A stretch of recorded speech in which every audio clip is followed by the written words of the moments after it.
All right, parents, here we go again. It's the Ask Dr. Tony episode. This is the Experience Miracles podcast, and I'm your host, Dr. Tony Ebel, an expert in pediatrics, neurodevelopmental disorders, and drug-free, nervous system-focused healthcare. On this weekly episode, I'll be addressing the top questions on every parent's mind. If there's one thing we love and welcome, it's parents who never stop learning, asking the hard questions, and advocating for your kiddos like none other. So get ready for some real talk, real-life clinical and parenting experience, and real easy to understand answers that will help your family take action and get to that next level of health and healing. You ask, I answer. Let's dive into today's episode.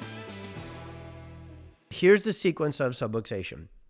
Number one, you get this misalignment from the physical trauma. Other things can do it too, and we'll tackle that next with the perfect storm.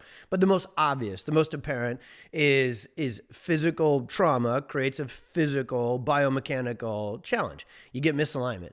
And what the old theory of chiropractic with subluxation was, is as you go through the spine, between each level is this little thing called the IVF, the intervertebral foramen. This little opening where the wires would go out. So if you ever, right now, moms and dads, think of a fuse box, right? So you've got the main fuse at the top. That is literally the circuit breaker to all of the power in your house. That one gets flipped off, all the other ones below it. But you've got one, well, I'll make a joke. See, remember we always have the right time for a little joke. Over there in the UK, you guys forgot about air conditioners. You don't use them very often, but it'd be nice if you had more recently. So there's one to the AC, there's one to the kitchen lights. And so these little fuses, well, they're on a specific path of electricity, of wiring. We're wired that way.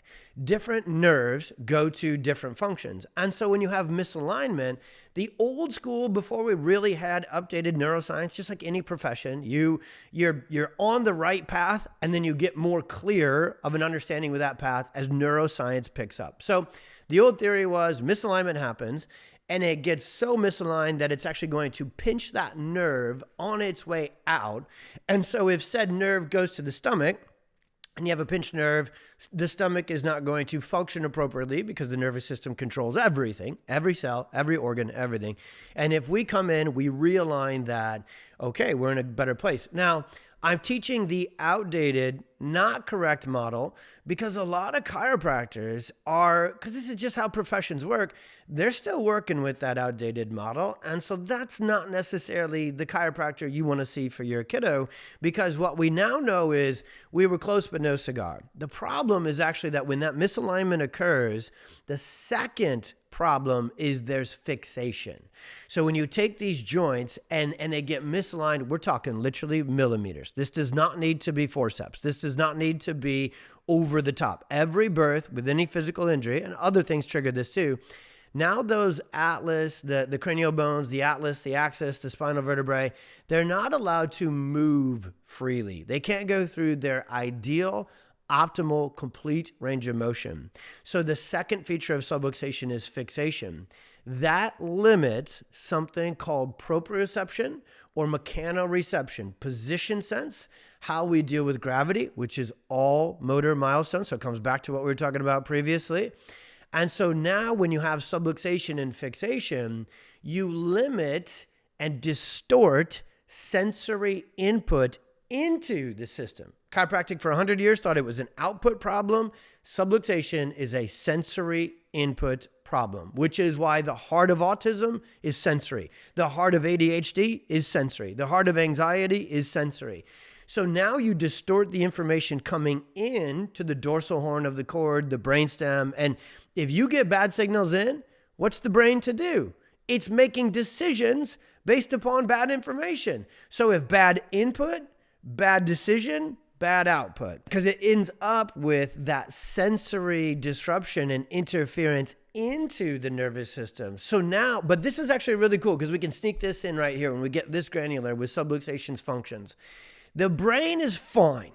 For the majority of your beautiful little babies, the brain has all the pieces, all the parts, all the connections, all the functions. There's nothing genetically wrong. There's nothing anatomically wrong within the central operating system. It can do everything you want it to do, and it can heal, but it's getting bad information. It has the capacity to make the right decision. It has the capacity to form speech and communication. It has the capacity to calm with transitions and fall asleep.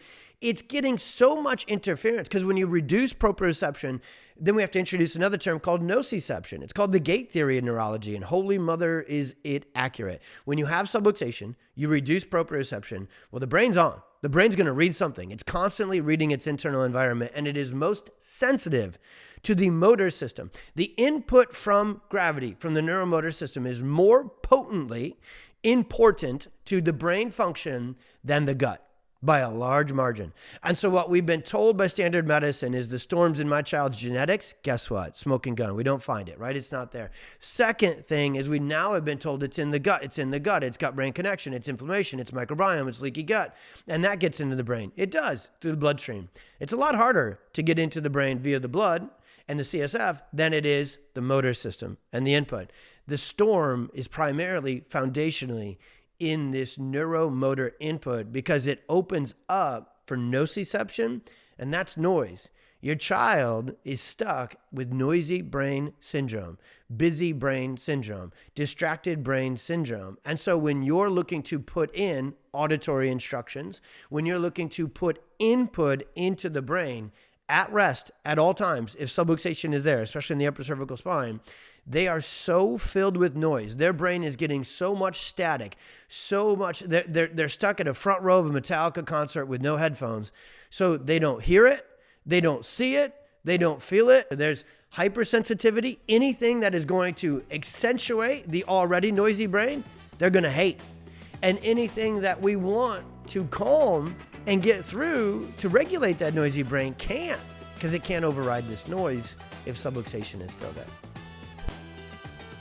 Thank you for tuning in to today's episode. Do you have a question that you would like to submit? Either send it to support@pxdocs.com with the subject Ask Dr. Tony, or head on over to our socials @pxdocs, where you can submit your question in our stories every single week. Every kid counts and every family counts, so let's leave no questions left unanswered. If you loved this episode and you want to help us reach more kids, we would so appreciate if you left a review and a rating on your favorite platform. God bless. Be well. We'll see you on the next one.